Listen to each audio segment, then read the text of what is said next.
Please welcome former First Lady Michelle Obama.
Something wonderfully magical is in the air, isn't it?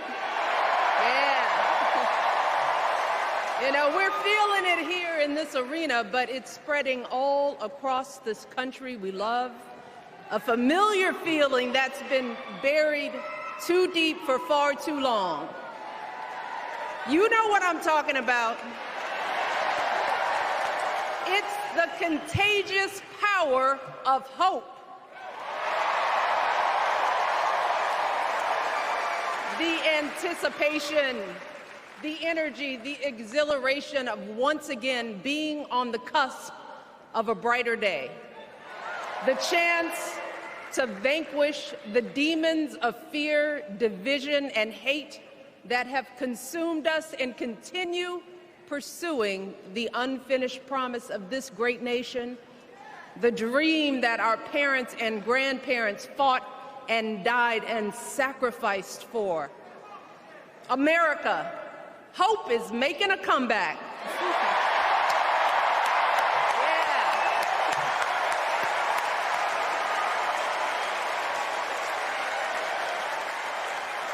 But to be honest, I am realizing that until recently, I have mourned the dimming of that hope. And maybe you've experienced the same feelings. Is that deep pit in my stomach, a palpable sense of dread about the future. And for me, that mourning has also been mixed with my own personal grief. The last time I was here in my hometown was to memorialize my mother, the woman who showed me the meaning of hard work and humility and decency, the woman who set my moral compass high and showed me the power of my own voice. Folks,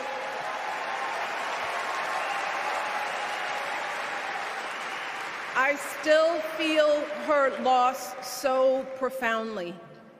I wasn't even sure if I'd be steady enough to stand before you tonight, but my heart compelled me to be here because of the sense of duty that I feel to honor her memory and to remind us all not to squander the sacrifices our elders made to give us a better future. You see, my mom, in her steady, quiet way, lived out that striving sense of hope every single day of her life. She believed that all children, all people have value, that anyone can succeed if given the opportunity. She and my father didn't aspire to be wealthy. In fact, they were suspicious of folks who took more than they needed. They understood that it wasn't enough for their kids to thrive if everyone else around us was drowning. So my mother volunteered at the local school. She always looked out for the other kids on the block. She was glad to do the thankless, unglamorous work that for generations has strengthened the fabric of this nation. The belief that if you do unto others, if you love thy neighbor, if you work and scrape and sacrifice, it will pay off. If not for you, then maybe for your children or your grandchildren. You see, those values have been passed on through family farms and factory towns, through tree-lined streets and crowded tenements, through prayer groups and National Guard units and social studies classrooms. Those were the values my mother poured into me until her very last breath. Kamala Harris and I built our lives on those same foundational values.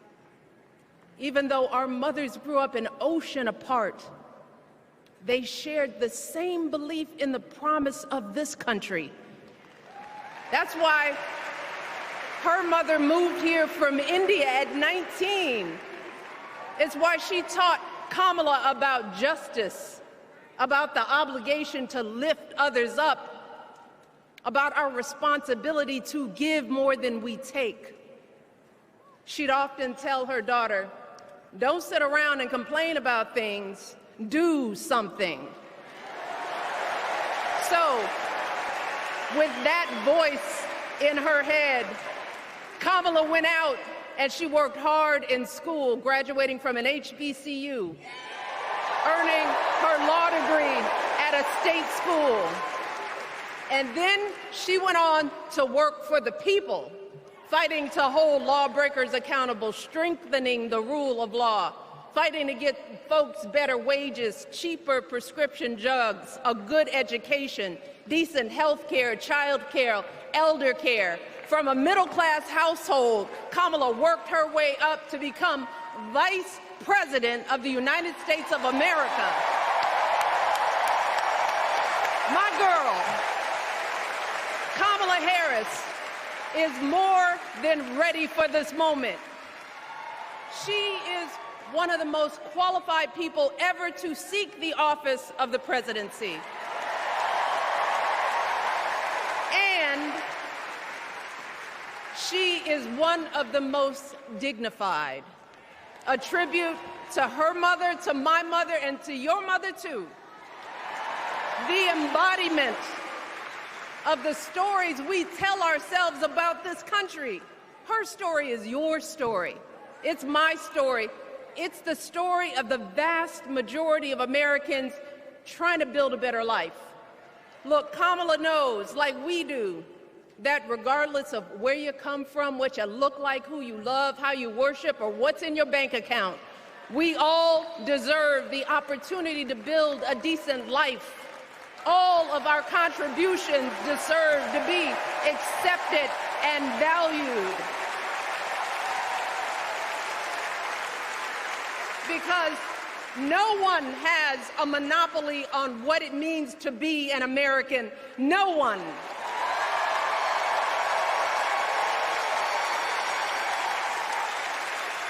Kamala has shown her allegiance to this nation, not by spewing anger and bitterness, but by living a life of service and always pushing the doors of opportunity open to others.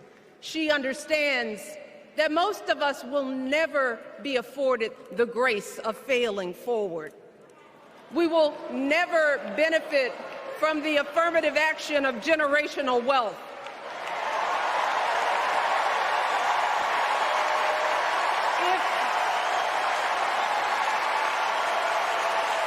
If we bankrupt a business or choke in a crisis, we don't get a second, third, or fourth chance. If things don't go our way, we don't have the luxury of whining or cheating others to get further ahead. No. We don't get to change the rules, so we always win. If we see a mountain in front of us, we don't expect there to be an escalator waiting to take us to the top. No. We put our heads down. We get to work. In America, we do something. And throughout her entire life, that's what we've seen from Kamala Harris. The steel of her spine, the steadiness of her upbringing, the honesty of her example, and yes, the joy of her laughter and her light. It couldn't be more obvious. Of the two major candidates in this race, only Kamala Harris truly understands the unseen labor and unwavering commitment that has always made America great.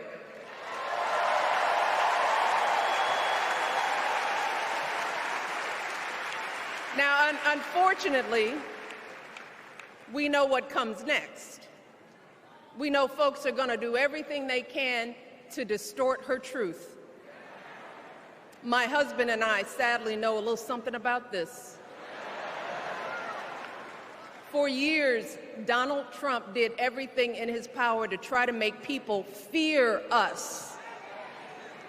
See, his limited, narrow view of the world made him feel threatened by the existence of two hard-working, highly educated, successful people who happen to be black.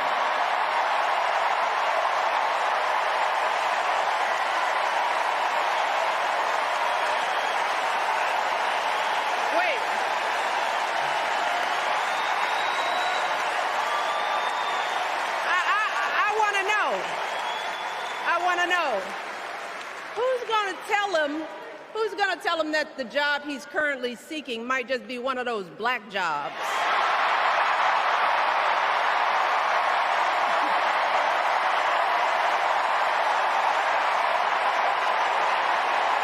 Look, it's his same old con. His same old con. Doubling down on ugly, misogynistic, racist lies as a substitute for real ideas and solutions that will actually make people's lives better. Look, because cutting our health care, taking away our freedom to control our bodies, the freedom to become a mother through IVF like I did, those things are not going to improve the health outcomes of our wives, mothers, and daughters. Shutting down the Department of Education, banning our books, none of that will prepare our kids for the future.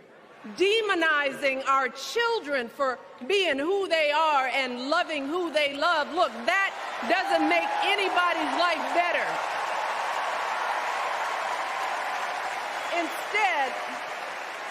Instead, it only makes us small.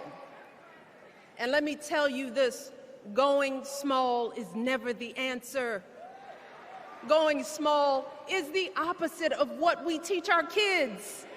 Going small is petty, it's unhealthy, and quite frankly, it's unpresidential.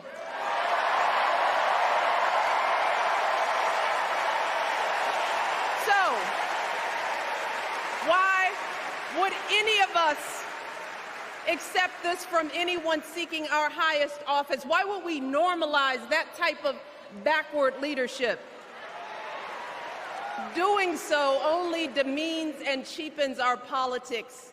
It only serves to further discourage good, big-hearted people from wanting to get involved at all. America, our parents taught us better than that, and we deserve so much better than that. That's why we must do everything in our power to elect two of those good, big-hearted people. There is no other choice than Kamala Harris and Tim Walz. No other choice.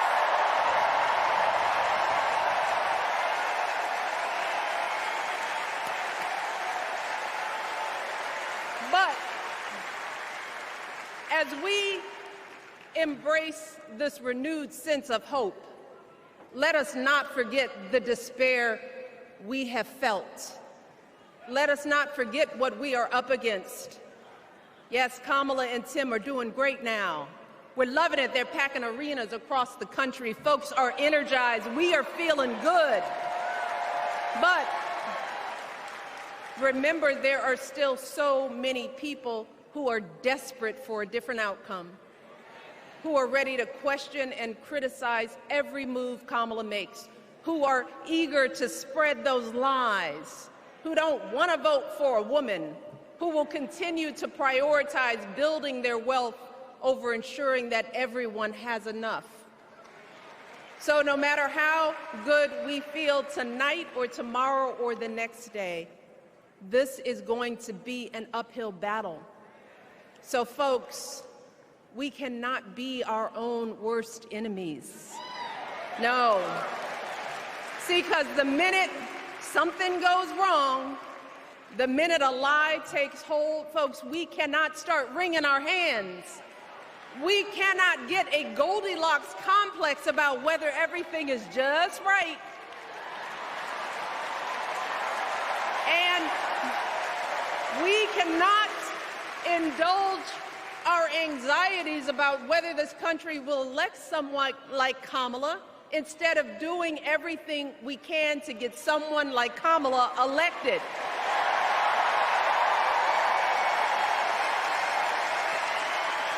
Kamala and Tim, they have lived amazing lives. And I am confident that they will lead with compassion, inclusion, and grace. But they are still only human. They are not perfect. And like all of us, they will make mistakes. But luckily, y'all, this is not just on them. No, this is up to us, all of us, to be the solution that we seek. It's up to all of us to be the antidote to the darkness and division. Look, I don't care how you identify politically, whether you're Democrat, Republican, Independent, or none of the above. This is our time to stand up for what we know in our hearts is right.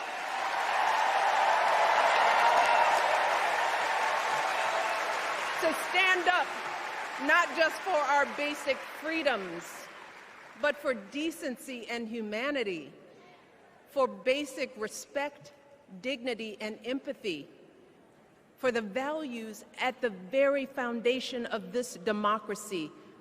It's up to us to remember what Kamala's mother told her. Don't just sit around and complain, do something. So if they lie about her, and they will, we've got to do something. If we see a bad poll, and we will, we got to put down that phone and do something. If we start feeling tired, if we start feeling that dread creeping back in, we got to pick ourselves up, throw water on our face, and what? We only have 2.5 months, y'all, to get this done. Only 11 weeks to make sure every single person we know is registered and has a voting plan. So we cannot afford for anyone America to sit on their hands and wait to be called. Don't complain if no one from the campaign has specifically reached out to you to ask you for your support. There is simply no time for that kind of foolishness. You know what you need to do. So, consider this to be your official ask. Michelle Obama is asking you, no, I'm telling y'all to do something.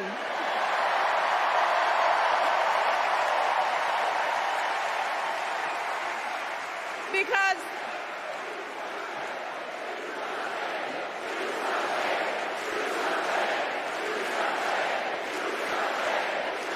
you all, this election is going to be close. In some states, just a handful, listen to me, a handful of votes in every precinct could decide the winner. So we need to vote in numbers that erase any doubt. We need to overwhelm any effort to suppress us. Our fate is in our hands. In 77 days, we have the power to turn our country away from the fear, division, and smallness of the past. We have the power to marry our hope with our action. We have the power to pay forward the love, sweat, and sacrifice of our mothers and fathers and all those who came before us. We did it before, y'all, and we sure can do it again. Let us work like our lives depend on it. And let us keep moving our country forward and go higher, yes, always higher than we've ever gone before as we elect the next President and Vice President of the United States, Kamala Harris and Tim Walz. Thank you all.